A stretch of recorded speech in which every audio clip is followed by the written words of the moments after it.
Baba Hiza amefanya makubwa sana kwa nchi hii. Ni katika mmoja ya wazee ambao kwa hakika wametendea haki uhai wao.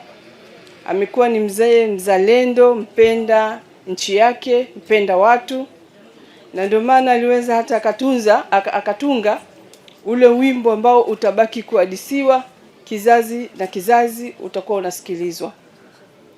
Najua Mheshimiwa Rais alishatoa zawadi kutokana na wimbo huo, lakini aliposikia tumeondokewa na mzee wetu, kwa hakika hakuwa na zaidi ya kuweza kusema chukua basha hii, na Mheshimiwa Rais ametoa rambirambi ya shilingi milioni 20 ambayo inaletwa kwa ajili ya kumwenzi uhai na makubwa ambayo amefanya, lakini kuifariji familia.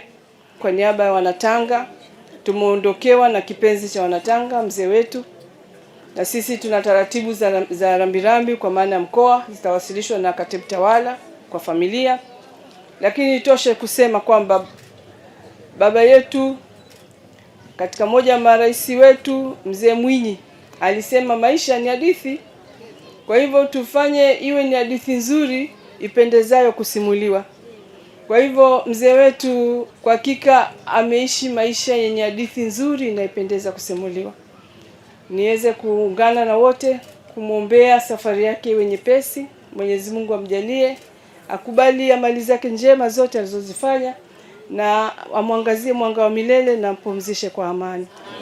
Bwana alitoa na Bwana ametoa, jina lake lihimidiwe. Asanteni sana.